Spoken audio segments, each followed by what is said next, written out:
Hi గారు, welcome to our channel. ప్రస్తుతం మనతో పాటు దాము బాలాజీ గారు సీనియర్ జర్నలిస్ట్ ఉన్నారు. వారితో ఒకసారి మాట్లాడదాం. సార్ నమస్కారం. సార్ నమస్తే. సార్ కొండా సురేఖ గారు నిన్న కేటీఆర్ గారి పైన అండ్ నాగార్జున గారి ఫ్యామిలీ పైన అండ్ సమంత గారి పైన చేసిన వ్యాఖ్యలు తీవ్ర వివాదాస్పదంగా మారాయి. తీవ్ర స్థాయిలో ఇండస్ట్రీ నుంచి విమర్శలు అయితే వెళ్ళి వస్తున్నాయి. సార్ ఈ నేపథ్యంలోనే ఇంత వ్యతిరేకత రావడంతో కొండా సురేఖ గారు రాజీనామాకు సిద్ధమయ్యారని వార్త కూడా వైరల్ అవుతుంది. ఎందుకంటే రాహుల్ గాంధీ గారు కూడా ఇష్యూ పైన సీరియస్గా ఉన్నారు. రేవంత్ రెడ్డి గారికి అయితే తలనొప్పిగా మారిపోయింది ఇష్యూ అని చెప్పేసి కూడా అంటున్నారు. మరి ఇప్పుడు కొండా సురేఖ రాజీనామా చేయబోతున్నారా సార్? మీరేం చెప్తారు? కొండా సురేఖ రాజీనామా చేయబోతుందనే వార్తలు అయితే వస్తున్నాయి. దీనికి ప్రధాన కారణం అసలు మనం సమస్య ఏంటి అనేది కొద్దిగా చెప్పుకుంటే, కొండా సురేఖ ఒక మీటింగ్లో రఘునందన్ రావు ఆయన బీజేపీ, సో ఆయన ఒక దారంతో కూడిన ఒక మాల ఆమె మెడలో వేశాడు. సో దాని మీద బీఆర్ఎస్ క్యాడర్ కావచ్చు, లేకపోతే సోషల్ మీడియాలో బీఆర్ఎస్ వాళ్ళు కొద్దిగా ఆమెను వాళ్ళిద్దరిని కించపరిచే విధంగా కళ్యాణం వస్తూ షాదీ ముబారక్ అని ఇట్లాంటి కామెంట్స్ చేస్తూ పోస్టులు పెట్టారు. అందులో కొన్ని ఐడీలు హరీష్ రావు ఫోటో పెట్టుకొని డీపీ పెట్టుకొని ఉన్నాయి. సో దీంతో ఆమె సీరియస్గా స్పందించారు. ఒక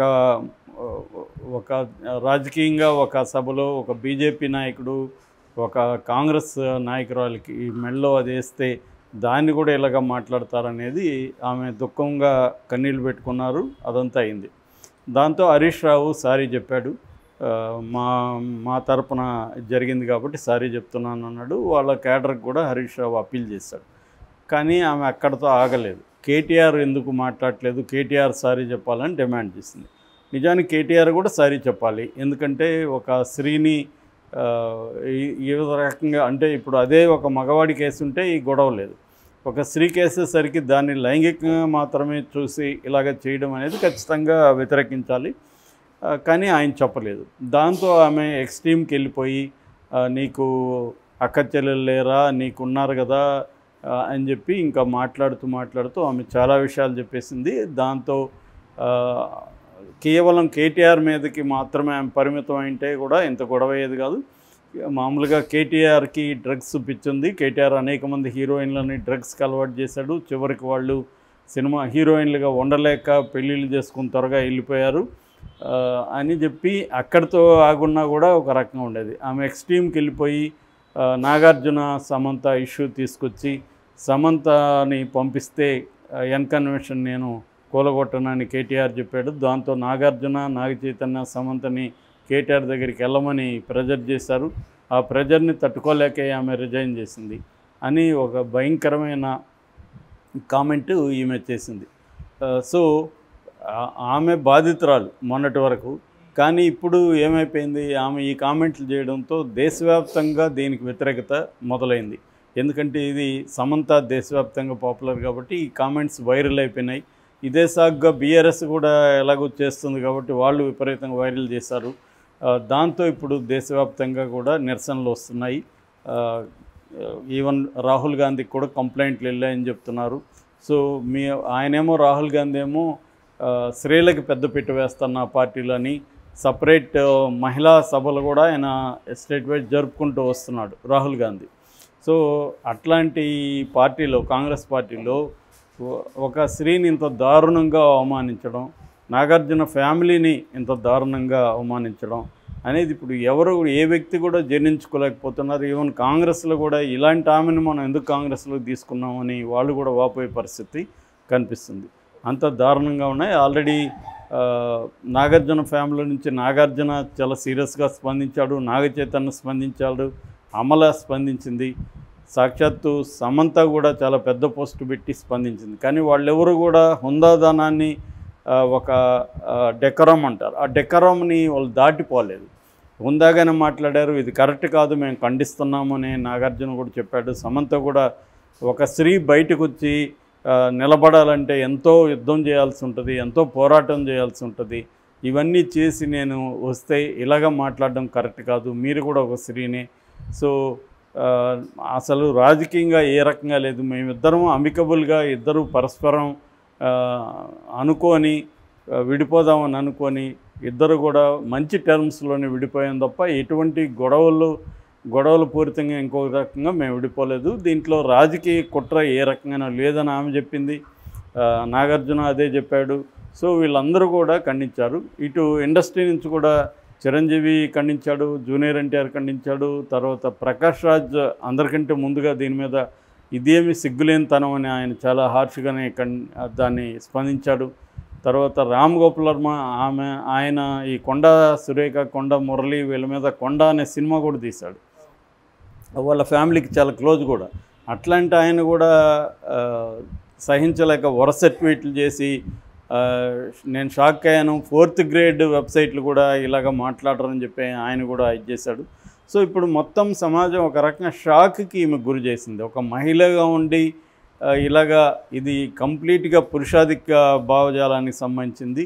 సో ఒక మహిళగా ఉండి ఇలాగా తోటి ఒక మహిళను ఇలాగ మాట్లాడడం అనేది కరెక్టేనా అన్నది ప్రతి వైపు నుంచి కూడా కామెంట్లు వచ్చాయి. మామూలుగానే తెలంగాణ సమాజం కొద్ది చైతన్యపూరితంగా ఉంటుంది, ముఖ్యంగా స్త్రీల పట్ల కూడా ఇక్కడ అనేక ఉద్యమాలలో స్త్రీలు కూడా చాలా గట్టిగానే పాల్గొన్నారు. ఆ కాంటెక్స్లో ఇప్పుడు ఓన్లీ స్త్రీలే కాకుండా అన్ని వైపుల నుంచి ఈ మీదకి ఇది వచ్చింది. సో అసలు ఎందుకు ఈమె ఇలాగ మాట్లాడింది, తెలియకుండా ఏం ఆమె తెలివి తక్కువది కాదు. ఆమె అనేక సార్లు మినిస్టర్గా పనిచేసింది, అనేక పార్టీలు వైఎస్ఆర్సీపీ దగ్గర నుంచి, అంతకుముందు కాంగ్రెస్, మళ్ళీ వైఎస్ఆర్సీపీ, బీఆర్ఎస్, కాంగ్రెస్, మళ్ళీ ఇలాగ ఆమె అన్ని పార్టీలు మార్చినాం. ఒక బీజేపీలోకి వెళ్ళలేదు తప్ప అన్ని పార్టీలు ఆమెకి వెళ్ళింది. అలాంటిది తెలియకుండా అయితే మాట్లాడదు, కాన్సిక్వెన్స్ ఎమోషనల్గా మాట్లాడినట్టుగా కూడా కనబడలేదు. ఎందుకు మాట్లాడిందంటే దానికి ఒక ఆన్సర్ అంటే హైడ్రాకి సంబంధించి గొడవలు అవుతున్నాయి కాబట్టి దాన్ని డైవర్ట్ చేయడానికి ఇంకొక ఇష్యూ తీసుకురావాలని ఈమె మాట్లాడింది. రేవంత్ రెడ్డి ఆశీస్సులు కూడా ఉన్నాయి అనేది కూడా ఇంకొక వెర్షన్ వస్తుంది. అంటే ఇప్పుడు అంతా అన్ని చోట్ల డైవర్షన్ పాలిటిక్స్ ఎలా ఉంటాయి మనం చూసాం, లేటెస్ట్గా లడ్డు ఎపిసోడ్ చూసాం. సో ఇది అన్ని పార్టీలు కూడా డైవర్షన్ పాలిటిక్స్ చేస్తుంటాయి, ఏదో ఒక వివాదం క్రియేట్ చేయడము, ఏదో రచ్చ క్రియేట్ చేయడం, అసలు విషయాన్ని నుంచి డైవర్ట్ చేయడం, ప్రజల్ని కావచ్చు, మీడియాని కావచ్చు. ఇది ఇప్పుడు ఆమె కూడా అదే చేసింది. అయితే ఇది కాంగ్రెస్కి బలంగా వ్యతిరేకంగా మారిపోయింది. ప్రజల్లో ఆల్రెడీ కాంగ్రెస్కి వ్యతిరేకత పెరుగుతూ ఉంది. ఎందుకంటే వాళ్ళు వచ్చినప్పటి నుంచి 6 గ్యారంటీలు అమలు చేయడంలో కావచ్చు, తర్వాత బీఆర్ఎస్ మీద అటాక్ చేయడం, బీఆర్ఎస్ మహిళల మీద కూడా అటాక్ చేయడం, ఇవన్నీ కూడా వ్యతిరేకత వచ్చింది. ఫైనల్గా ఇప్పుడు హైడ్రా అండ్ మూసీ ఈ 2 ఆస్పెక్ట్లలో కాంగ్రెస్కి తీవ్ర వ్యతిరేకత వచ్చింది. పైగా ఢిల్లీకి 23 సార్లు వెళ్ళాడు, 300 రోజుల్లో ఆయన 23 సార్లు ఢిల్లీకి వెళ్ళాడు అనేది కూడా బాగా ఫోకస్ అయింది. అంటే ఢిల్లీ నుంచి పరిపాలిస్తున్నారా ఇక్కడి నుంచా అని. సో ఈ కాంటెక్స్ట్లో ఈమె వ్యాఖ్యలు ఇప్పుడు రాహుల్ గాంధీ కూడా సీరియస్ అయ్యాడని చెప్తున్నారు. బట్ ఆమె అయితే ఈరోజు ఒక ప్రకటన ఇచ్చింది, అదేంటంటే నేను ఉపసంహరించుకుంటున్నాను నా వ్యాఖ్యల్ని. ఇది సమంతకు సంబంధించి మాత్రమే. సమంతని ట్యాగ్ చేస్తూ మీరంటే నాకు చాలా ఇన్స్పిరేషను, మిమ్మల్ని ఏమి నేను ఇలా అనడం మీరు బాధపడి ఉంటే నేను వెనక్కి తీసుకున్నా. అక్కడ కూడా ఆమె సారీ చెప్పలేదు. సారీ చెప్పాలి కదా, నేను తెలియకుండా అనిందేమో కదా, క్లియర్గా సమంతాన్ని కదా ఇక్కడ టార్గెట్ చేసింది. ఆమె లక్ష్యము కేటీఆర్ఏ ఉండొచ్చు, కానీ టార్గెట్ అయింది ఎవరు? సమంత లైంగికతని, సమంత ఫ్యామిలీలో ఇటువంటి వాళ్ళు ఒక ఎన్కన్వెన్షన్ కోల్చకపోతే ఎవరైనా వాళ్ళ కోడల్ని పడుకోమని చెప్తారా? ఇంత ఘోరంగా మామూలు మనుషులే కూడా మాట్లాడుకోరు. నాగార్జున ఫ్యామిలీకి అలాంటిది ఆపాదించి వాళ్ళకి ఎంతో చరిత్ర ఉంది, తెలుగు సినిమా రంగంలో కావచ్చు, తెలుగు సామాజిక జీవితంలో కావచ్చు, నాగేశ్వరరావుకి, నాగార్జునకి, వీళ్ళకి కొన్ని వాల్యూ సిస్టమ్స్ వాళ్ళు ఫాలో అవుతుంటారు.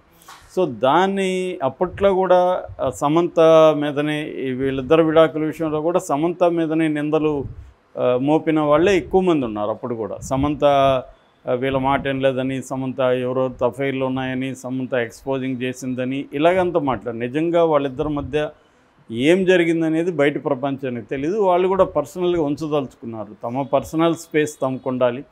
అది మామూలుగానే భార్యాభర్తల మధ్య అనేక ఇష్యూలు ఉంటాయి, అది మల్టిపుల్గా ఉంటాయి. ఒక సింగిల్ ఇష్యూ అనేదే ఉండకపోవచ్చు.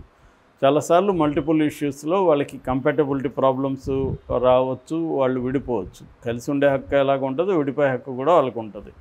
సో దాన్ని ఎవరు జడ్జి చేసే ఇది ఎవరికి లేదు నిజానికి. కానీ దాన్ని పొలిటికల్గా వాడుకోండి. ఇది కూడా ఒక రకంగా రేవంత్ రెడ్డి లేపాడని చెప్పొచ్చు. ఎందుకంటే ఫోన్ ట్యాపింగ్లో ఫస్ట్ బయట వచ్చింది ఇదే కదా. ఆమె ఫోన్ ట్యాప్ చేసి కేటీఆర్ సమంత ఫోన్ ట్యాప్ చేశాడని, దానివల్లే వాళ్ళు విడిపోయారని, ఆ ఫోన్ ట్యాపింగ్ అంతా నాగార్జునకి ఇచ్చాడని అప్పుడు ఒక వెర్షన్ బయటకు వచ్చింది. అందుకని ఈమె ధైర్యంగా మళ్ళీ సమంత తీయగలిగిందంటే అప్పుడు ఆ వెర్షన్ వచ్చినప్పుడు వ్యతిరేకత పెద్దగా రాలేదు. దాంతో ఈమెకి ధైర్యం వచ్చింది. ఇప్పుడు చాలామంది అడిగేది ఇదే మాటల్ని బాలకృష్ణను, చిరంజీవిను, పవన్ కళ్యాణ్ అనగలదా? నాగార్జున అంటే సాఫ్ట్ టార్గెట్ అయ్యాడు. నాగార్జున ఎన్కన్వెన్షన్ కూల్చేసినా ఆయన ఏం చేసుకోలేకపోయాడు, బలహీన పడిపోయాడు. కాబట్టి ఆయన్ని ఏమన్నా అనొచ్చు అన్న ఒక అహంకారపూరితంగానే ఈమె బిహేవ్ చేసింది అనేది కూడా ఇప్పుడు ఎక్కువ మంది చెప్తున్నారు. ఏదేమైనా ఆమె వెనక్కి తీసుకుంది అంటున్నారు. మరోవైపు ఆమె రాజీనామా చేయబోతుంటున్నారు. ఇంకొక వైపు కేటీఆర్ కూడా ఆమెకు లీగల్ నోటీసులు ఇచ్చాడు, 24 hours టైం ఇచ్చాడు. నువ్వు కానీ సారీ చెప్పకపోతే నేను లీగల్గా ప్రొసీడ్ అవుతాను. సో ఆమె మీద ఆల్రెడీ కేసులు ఫైల్ అయ్యే అవకాశం ఉంది. మరి ఆమె రిజైన్ చేస్తే కొంతవరకు కాంగ్రెస్కి ఊరట అని చెప్పొచ్చు. లేదంటే మాత్రం ఇది కాంగ్రెస్కి ఎప్పటికీ వెంటాడుతూనే ఉంటుంది.